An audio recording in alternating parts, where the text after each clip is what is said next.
The search for a missing mother of 3 ends in tragedy. A crime of shocking brutality. I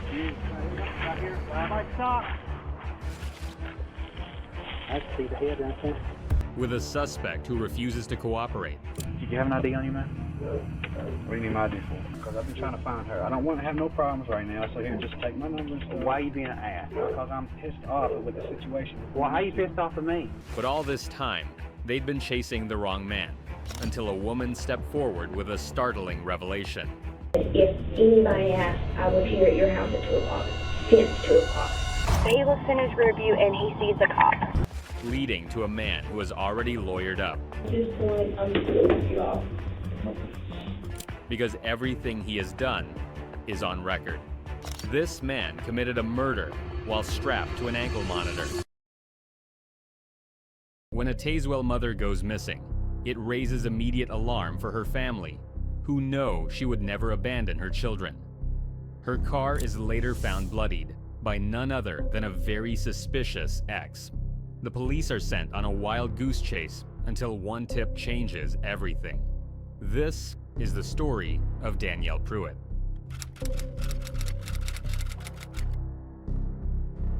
Tazewell PD receive a 911 call about a 29-year-old missing mother. My daughter is missing. You know, maybe she had a wreck or what was going on. We can't find her, and kids are having a fit. Danielle Pruett dropped off her 3 children at her mother's house around 3 in the afternoon. No one has been able to reach her since. Police arrived to find Danielle's mother and her twin sister, Nikki, waiting anxiously. I guess she got up in, and Savannah, a girl who lives with my sister, who's staying with my sister, whatever, said she heard Danny on the phone, and Danny said, "Meet me on the next street over." That brief call becomes the turning point. Danielle's roommate, Savannah, says she left to meet someone nearby. Officers go to her house to question those last with her and are met by Chris, who is her other roommate as well as her ex-boyfriend. Huh? Where's the chick at? Savannah? She's not here. Her and the boys got left. Okay. We're trying to find Danny. Do you have any idea? She left at 3 o'clock and I ain't seen her since. 3 o'clock? Where'd she go to? You have any idea? Chris seems annoyed by the officers. According to him, Danielle left around 3 p.m. and he has not seen her since. Offering no details about where she went, he denies them entry into the house, acting incredibly suspicious. Did you have an ID on you, man? What do you need my ID for? Run you to see if you got any warrants on you, man. Don't come up here to ask questions, now you want to interrogate me. I'm not interrogating you. His defensive behavior and irritation immediately raises red flags. Can you get it out for me? Can you not just call that in? Can you get it out I'm for already me? aggravated enough because I've been trying to find her. I don't want to have no problems right now, so here, just take my number and stuff. Why are you being an ass? Because I'm pissed off with the situation. Well, how are you pissed off at me? I'm trying to find her. The officer runs Chris's ID, but no warrants appear. Yet, he remains on their radar. The officers leave, but intend to return.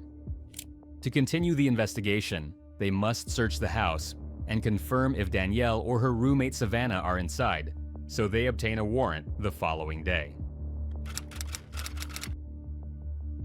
Deputies and SWAT enter the house.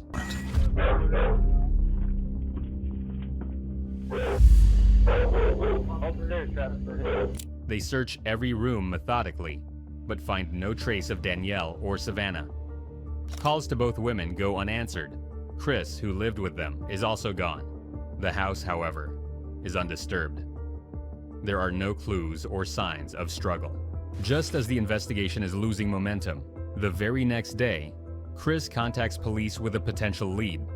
He has found Danielle's car. The blue car is at Grand Park. Can you head there? I'm heading there now. He claims it is sitting at an auto body shop in Grant Park.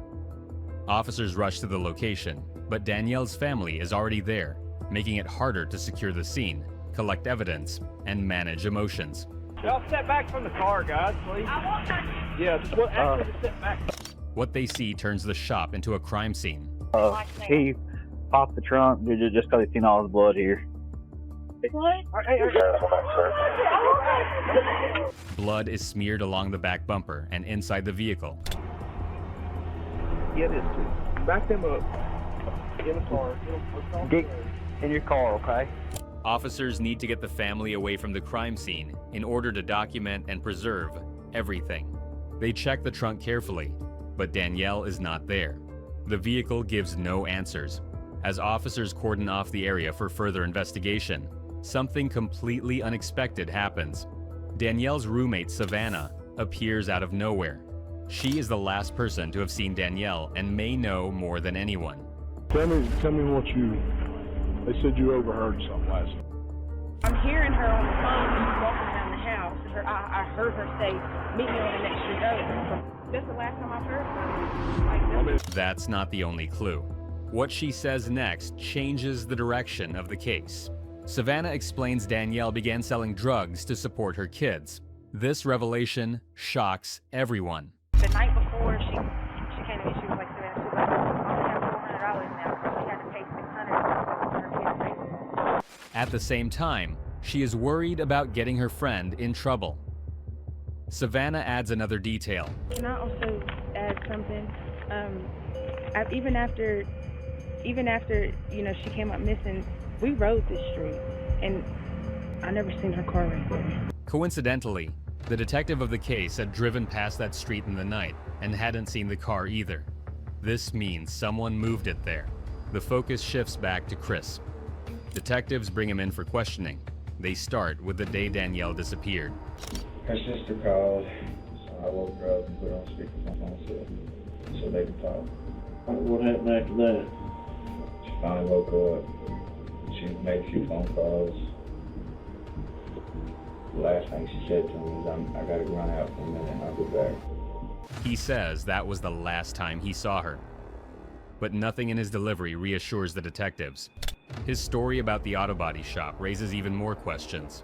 According to Chris, the girl he was dating came across the car first, and so he went to make sure it was true.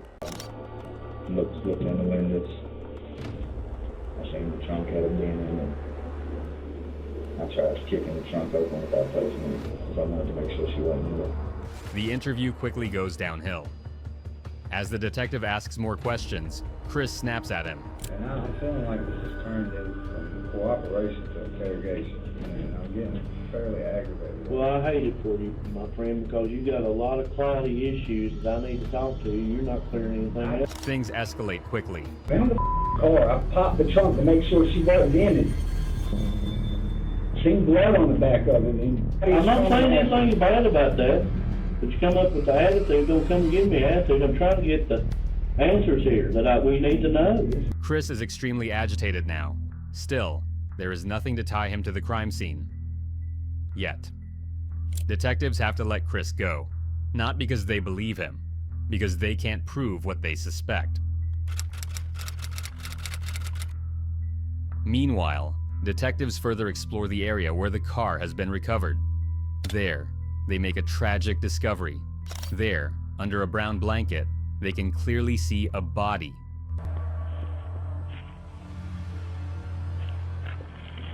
I can see the head right there. Pick the shortest end up. There's the foot right there. The area smells, and the officer carefully lifts the blanket. There's the foot right there. Yeah, she got pink toenail polish. All right, back out. Everybody back out. Yeah. That's her. Officers instinctively step back at the state of her body. A single foot with chipped pink polish peeks out. Unmistakably, a woman.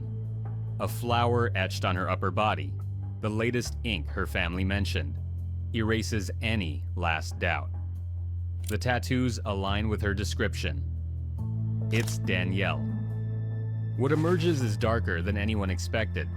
Her face is battered, her jaw broken, her eyes swollen shut.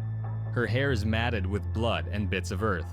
The ground itself tells the story of a brutal struggle. There are drag marks on the ground and on her body. Someone had caused blunt force trauma to her head. Detectives quietly set markers around the scene. With no leads, the case almost goes cold, until a woman comes forward with some helpful information. The woman says a man came to her apartment the day Danielle vanished. He stayed from 7 p.m. to 9 p.m. Was it Thursday, the day the girl went missing? Then it was Thursday at 7. She noticed his behavior was off. He came in the house and she had told me that he was asking her if she had like a big shirt in her car that he could put on. This isn't the suspicious part. It's what he said as he left. When he was leaving asking, he said, if anybody asked, I would be here at your house at 2 o'clock. Since 2 o'clock. When he left, and that's the last thing he said. He tells her to say he has been at her house since 2 p.m., but he only arrived at 7 p.m. Why lie about the time? Detectives were looking in the completely wrong place with Chris as their suspect. Now, with this woman's account, they have a thread to pull, and they aren't letting go. This is the first clear lead in weeks. The man's name is Sean Wakefield, someone she had met 4 times. The woman explains he seemed nervous, pacing, wiping his hands, and asking to use her shower. She further recalls he carried a small bag and kept checking his phone. He left quickly after using the bathroom, saying he had somewhere to go. The next day, he acted even stranger while running errands. Looks in his rear view and he sees a cop. And it's like, it's a way distance. It wasn't bothering us. We was, it was way back there. So he starts tripping and he's like, I gotta get off the highway. I gotta get off the highway. And we had just turned like in the middle of the curve. And he's like, throw these out. And I was like, what? And like, he just said, throw them out. Danielle's car hadn't been found yet, so the woman just chalked it off to odd behavior. Sean asked her to throw out his clothes that were balled up in the back seat of the car. Investigators are able to recover the clothes with her help. They even find blood on the jeans. With DNA from Danielle's body and Sean's clothes, they can finally test for a match. If the results come back positive, the mystery ends. When they run his name through the system, they are surprised to find Sean Wakefield already in custody for a parole violation. A convicted felon with burglary, theft, and gun charges, Sean is bad news. They dig through his records, trace old addresses, and speak with anyone who saw him before or after Danielle vanished. A clear pattern begins to show. Frequent moves, a low profile, and never staying in one place for long. The question is no longer who. They believe they have that answer. The next question is why. Sean comes in for an interview accompanied by an attorney. At first, his answers are rehearsed and careful. He is clearly prepared. What time did you wake up yesterday morning? 10. What'd you do when you got up? Went outside and started the car. Went outside and started which car? My truck. Which truck is that? 2003 car. What color is that Yukon? Tan. But when questions shift to the time Danielle disappeared, his story shows gaps. Sean claims he was with an unnamed friend during the timeline of the murder. And her and I was kicking it on the parking lot. Detectives watch him closely, reading every flicker in his eyes and shift in his posture. Hesitation, deflection, and raw nerves play out in front of them.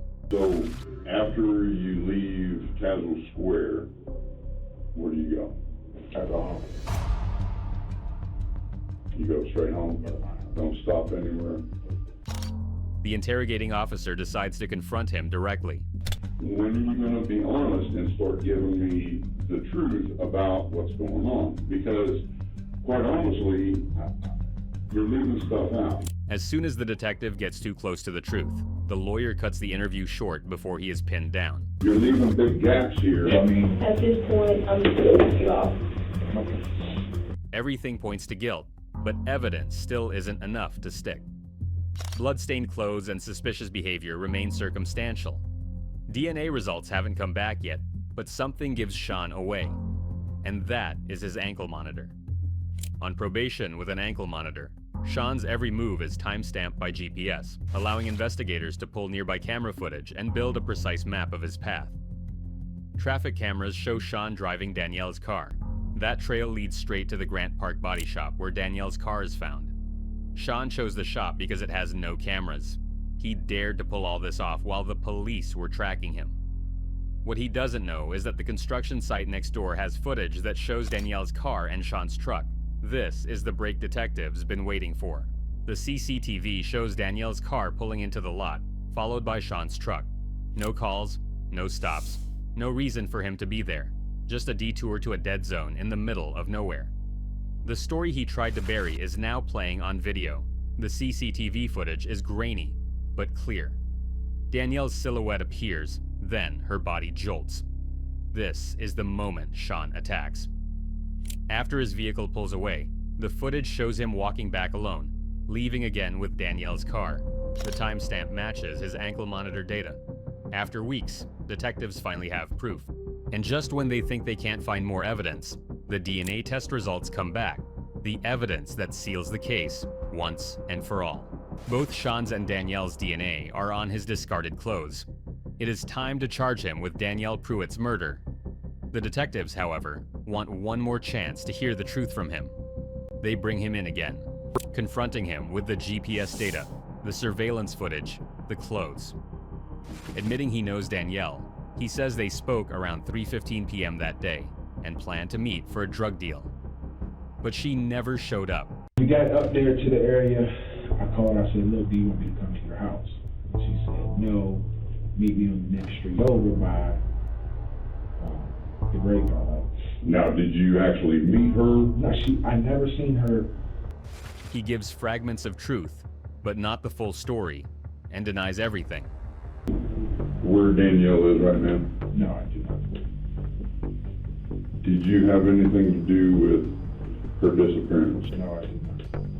Sean's body language is tense. He is nervously shaking his leg. He shrugs casually, trying to seem innocent. All right, you come with me.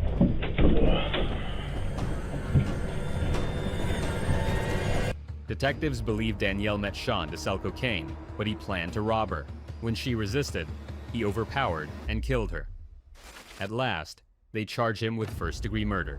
Sean pleads guilty and faces 57 years. But just days before sentencing, the case takes its most startling turn. In November 2019, the Tazewell County Sheriff announces that Sean has passed away in custody after a sudden illness. The exact cause is never revealed. It is a quiet end to a violent story, with no closure for Danielle's loved ones. Sometimes being on parole or being watched is not enough to curb violence. Greed can often overtake all sensibility. The case of Danielle Pruett is about more than finding a killer. It is about a woman's decision to proactively involve herself in the case that led to the truth. When you see something, say something, because you might just save the wrong person from being convicted.